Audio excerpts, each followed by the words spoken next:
বন্ধুরা, আমি আবার আজকে চলে এসেছি আবার একটা নতুন রেসিপির সঙ্গে। আজকে আমি বানাবো শঙ্কর মাছ একদম মাংসের মতন করে। কেমন ভাবে বানাবো ভিডিওটা আপনারা স্কিপ না করে পুরো ভিডিওটা দেখতে থাকবেন। যা যা রাখবে আপনারা দেখে নিন। শঙ্কর মাছটাকে আমি ভালো করে ধুয়ে পরিষ্কার করে নিয়েছি। আদা, রসুন আর কাঁচা লঙ্কা নিয়ে নিয়েছি 3খানা পেঁয়াজ। চলুন এবার রান্নাটা শুরু করা যাক। রান্নার শুরুতেই প্রথমে আমি মাছটাকে ম্যারিনেট করে নেব। দিয়ে দিলাম 1/2 চামচ হলুদ, দিয়ে দিলাম ছোট চামচের 1 চামচ ঝাল লঙ্কার গুঁড়ো, 1/2 চামচ দিলাম নুন, দিয়ে দিলাম পরিমাণ মতন সর্ষের তেল, দিয়ে দিলাম আদা রসুন কাঁচা লঙ্কার পেস্ট 1 চামচ। সমস্ত কিছু দিয়ে মাছটাকে আমি ভালো করে মাখিয়ে 10 থেকে 15 মিনিট রেখে দেব।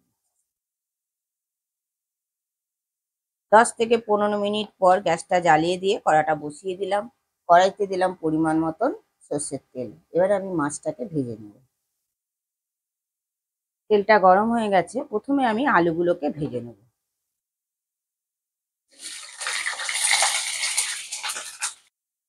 আলুর মধ্যে দিয়ে দিলাম 1/2 চামচ নুন।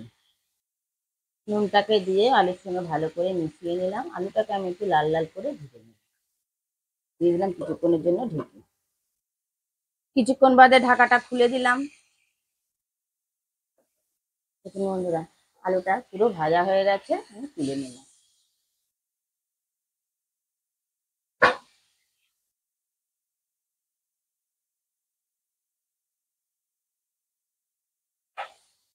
আর ওই একই তেলের মধ্যে মাছগুলোকে দিয়ে দিলাম।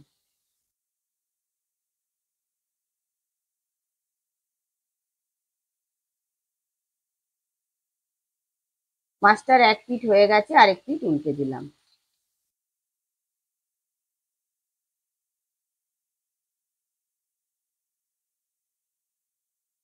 মাছটা ভাজা হয়ে গেছে, আমি তুলে নিলাম।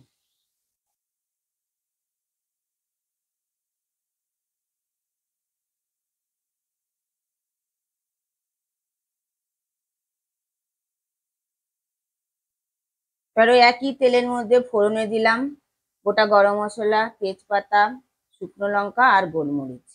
ফোড়নটাকে দিয়ে দিলাম। ফোড়নটাকে এবার ভেজে নেবো যতক্ষণ না ফোড়ন থেকে একটা সুন্দর গন্ধ বেরোয়। ফোড়নটাকে ভেজে নিলাম। একটা পেঁয়াজ কেটে রেখে দিয়েছিলাম, পেঁয়াজটা দিয়ে দিলাম। পেঁয়াজটাকে দিয়ে এবার ভেজে নেবো যতক্ষণ না পেঁয়াজের কালারটা চেঞ্জ। পেঁয়াজটাকে সুন্দরভাবে ভেজে নিলাম, পেঁয়াজের কালারটা চেঞ্জ হয়ে গেছে। এবারে আমি এখানে 2খানা পেঁয়াজ পেস্ট করে রেখে দিয়েছিলাম, সেই পেঁয়াজটা আমি দিয়ে দিলাম।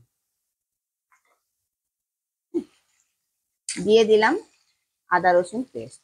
আদা রসুন কাঁচা লঙ্কা একসঙ্গে পেস্ট করে রেখে দিয়েছিলাম, সেটা 2 চামচ দিয়ে দিলাম। তার সমস্ত কিছু একসঙ্গে ভালো করে মিশিয়ে আবারও কষে নেবো যতক্ষণ না পেঁয়াজ আদা রসুনের কাঁচা গন্ধটা যায়।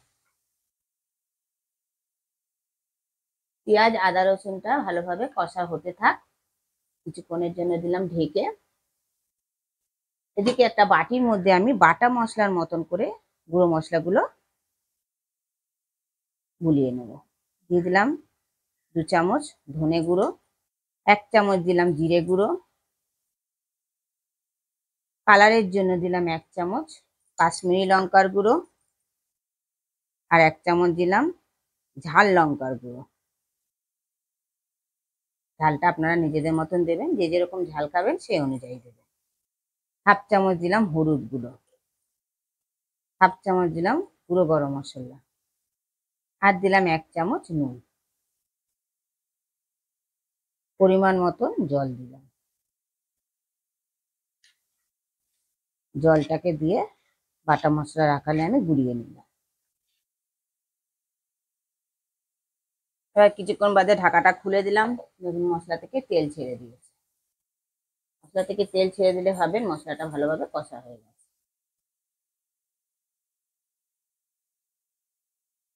মশলাটা কষে নেওয়ার পর এবার যে আমি বাটা মশলার আকারে গুলিয়ে রেখেছিলাম গুঁড়ো মশলাগুলো, সেগুলোকে দিয়ে দিলাম। দিয়ে ভালো করে মিশিয়ে নিয়ে আবারও আমি কষে নেব যতক্ষণ না গুঁড়ো মশলার কাঁচা গন্ধটা যায়। সমস্ত কিছু একসঙ্গে ভালো করে মিশিয়ে নিয়ে দিলাম কিছুক্ষণের জন্য ঢেকে। কিছুক্ষণ বাদে ঢাকাটা খুলে দিলাম, আবারও একটু নাড়াচাড়া করে দিলাম। মাঝেও আমি ঢাকাটা খুলে দিয়ে আবার কিছুক্ষণ নাড়াচাড়া করে দিয়েছিলাম। এবারে দিয়ে দিলাম টমেটো পিউরিটা। 3টে টমেটো আমি একসঙ্গে পিউরি বানিয়ে রেখেছিলাম, সেটা দিয়ে দিলাম। টমেটোটা দিয়ে ভালো করে মিশিয়ে নিলাম। মিশিয়ে নিয়ে আবারও কষে নেবো যতক্ষণ না টমেটোর কাঁচা গন্ধটা যায়। আবারও কিছুক্ষণের জন্য ঢেকে, আবারও কিছুক্ষণ বাদে ঢাকাটা খুলে দিলাম, দিয়ে আবারও নাড়াচাড়া করে দিলাম। টমেটোটা ভালো করে কষা হয়ে গেছে। এবার এখানে ভেজে রাখা আলুগুলো দিয়ে দিলাম, দিয়ে দিলাম ভেজে রাখা মাছটা। সমস্ত কিছু একসঙ্গে ভালো করে মিশিয়ে আবারও কষে নিই।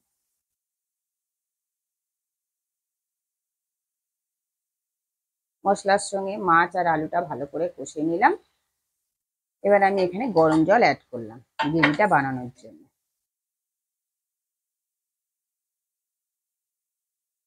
জলটা আপনারা বুঝে শুনে দেবেন, যে যেরকম গ্রেভি খাবেন সেই অনুযায়ী দেবেন। জলটাকে দিয়েও ভালো করে মিশিয়ে নিলাম। জলটাকে দিয়ে ভালো করে মিশিয়ে নিয়ে আমি 10 মিনিটের জন্য দিলাম ঢেকে। 10 মিনিট পর ঢাকাটা খুলে দিলাম। আলু সেদ্ধ হয়ে গেছে, মাঝে আমি ঢাকা খুলে একটু নাড়াচাড়া করে দিয়েছিলাম। শঙ্কর মাছের দারুণ স্বাদের এই রেসিপিটা আমার অলমোস্ট কমপ্লিট। গ্যাসটা অফ করে দিলাম, আরো 5 মিনিট আমি স্ট্যান্ডিং টাইমে রেখে দিলাম। বন্ধুরা 5 মিনিট স্ট্যান্ডিং টাইমে রাখার পর ফিরে এলাম। চলুন এবারে মাছটা আমি সার্ভ করে নিই। দেখুন বন্ধুরা, শঙ্কর মাছের রেসিপিটা আমার পরিবেশনের জন্য অলমোস্ট কমপ্লিট। যে কোনো বড় বড় রেস্টুরেন্টকে হার মানিয়ে দেবে শঙ্কর মাছটাকে যদি এরকম ভাবে রান্না করা হয়। গরম ভাতের সঙ্গে খেতে তো অসাধারণ লাগবে, রুটি লুচি পরোটা সবকিছুর সঙ্গে খেতেই অসাধারণ লাগবে। ভিডিওটা যদি আপনাদের ভালো লেগে থাকে তাহলে কমেন্ট বক্সে আমাকে অবশ্যই জানাবেন। আর যদি ভিডিওটা ফেসবুক থেকে দেখে থাকেন চ্যানেলটাকে ফলো করে দেবেন, সমস্ত বন্ধু বান্ধবদের মধ্যে শেয়ার করে দেবেন, তাদেরকেও দেখার সুযোগ করে দেবেন। আর যদি ইউটিউব থেকে দেখে থাকেন চ্যানেলটাকে সাবস্ক্রাইব করে দেওয়ার অনুরোধ রইল।